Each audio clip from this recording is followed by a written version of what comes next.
Assalamualaikum everybody, welcome back to my YouTube channel.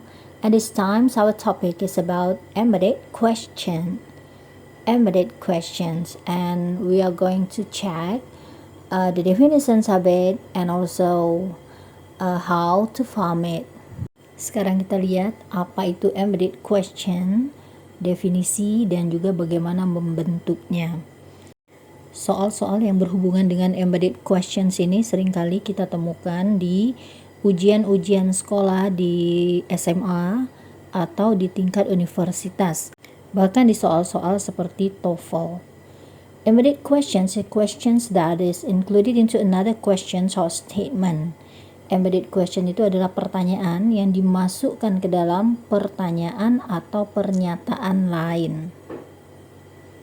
And then now let's see how to form it.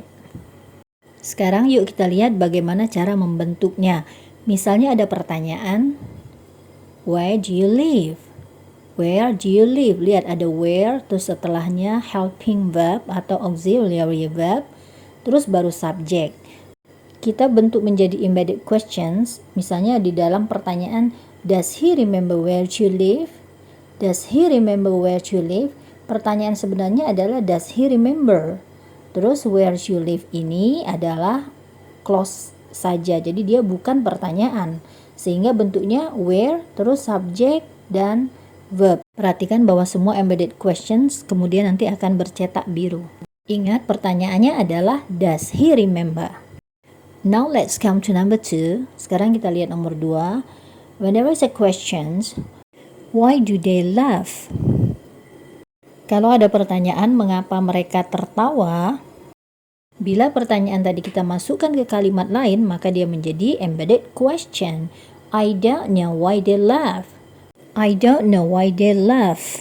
Saya tidak tahu mengapa mereka tertawa. You lihat setelah why itu langsung subject, kemudian verb.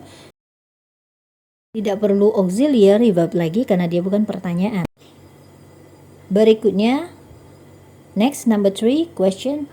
How could she know our plan? How could she know our plan? Pertanyaan jadi how, terus ada auxiliary verb could. Tapi kalau dia menjadi embedded question, kita masukkan ke dalam kalimat lain, maka dia menjadi clause biasa. Dalam hal ini noun clause. I wonder how she could know our plan. I wonder how she could know our plan. Jadi setelah how dia langsung ke subject dan verb could know dengan susunan statement. Sekarang kita lihat contoh berikutnya. Number 4. When there is questions, why are you jealous? Mengapa kamu cemburu? Why are you jealous? Ada question why, kemudian are, baru subject you. Now when we include these questions into another question, kalau kita masukkan pertanyaan ini ke dalam pertanyaan lain, kalimatnya adalah, can you tell me why you're jealous?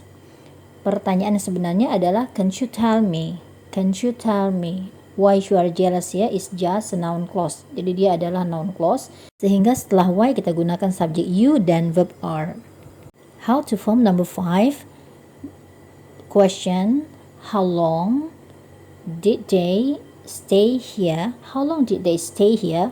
Dia past tense. Setelah how long kita pakai auxiliary verb did terus subject they. Sekarang kita mau include ke dalam kalimat lain atau pertanyaan lain. Now whenever we want to include it into another question, the embedded questions will be like this. Did you know how long they stayed here? Did you know itu ada pertanyaannya. Jadi did you know is the questions and then how long they stayed here is just the noun clause. So how long followed by subject and then verb past tense stayed. Check the difference. Remember that all embedded questions are written in blue. Ingat semua embedded questions-nya bertuliskan biru. Next, number 6. Question. Where did you buy this cake? Where did you buy this cake? Ada where, terus auxiliary verb did, terus subject you. Kita masukkan ke dalam kalimat lain. Ingat, embedded question-nya yang bertulis biru. I don't know where you bought this cake. Verb-nya dibuat past tense, gitu ya, bought. Jadi subject pada embedded question adalah you dan verb pada embedded question adalah bought. Simple past tense without any auxiliary. Tanpa auxiliary seperti halnya di dalam pertanyaannya tadi. Number 7, let's try to use does in question. Bagaimana kalau pertanyaannya menggunakan does? Ketika membuat embedded questions, perhatikan perubahan verbnya. Why does he brush that wall? Embedded questionnya, why he brushes that wall? Brushnya ditambah es, ditambah es. Who knows why he brushes that wall? Next, number 8. The question is, how does Fikri go to school? How does Fikri go to school? Dia menggunakan does lagi. Maka ketika kita masukkan ke kalimat mother asks how Fikri goes to school. How Fikri goes to school. Jadi go-nya ditambah es.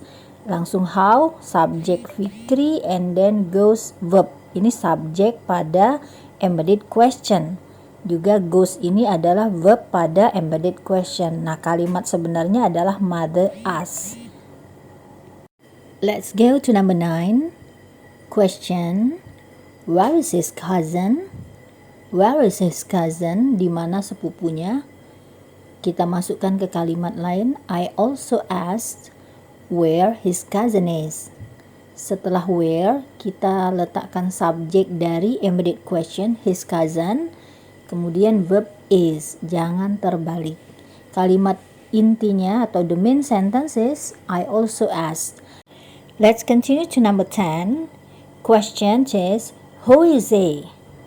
Who is he? Now in this case, we have he has the subject and then is has the verb. So whenever we make it embedded questions, the sentence will be, I don't care who he is. I don't care who he is. Now he the subject and then is as the verb. Next, we continue to number 11. We have the questions as, what is the problem? What is the problem? Next, in embedded questions, the sentence will be, I really don't understand what the problem is. I really don't understand what the problem is. The subject is the problem. And then the verb is. The subject in embedded questions is the problem, and then the verb is. The main sentence is, I really don't understand. Next, number 12 is another different type of sentence. We have the questions, who told you that slender? In the questions, who functions as the subject, and then after that we have verb told. Who as subject, and then the verb told. And then in embedded questions, we do not make any change because the structure of the question is already the same as the structures of noun clause. Jadi kalau pertanyaannya menanyakan subjek menggunakan who terus diikuti oleh verb, maka pada embedded question susunannya tetap sama. Who subject told verb pada embedded question. And the main sentence is I forgot. Nah, demikian juga pada pertanyaan nomor 13 ini. The last questions we have, who sat here before? Who sat here before? Who subject, sat verb. Maka pada embedded questions tetap sama. Kalau kalimat intinya statement, maka tidak perlu pakai pertanyaan. Let me find out who sat here before. Who as subject in embedded questions, and then sat as the verb. Remember that the main sentence is let me find out. Who sat here before is just the noun clause as the object shall find. And the sentence let me find out is the main clause. Well, English learners, that's all about embedded questions and also the ways how to form it. Check the difference, so try to apply this. And if you think that this video helps you that much to improve your grammar, don't forget to subscribe for those who haven't subscribed it. And also don't forget to share and like as well. And one more, don't forget to ring the bell, please. Thank you for watching. See you.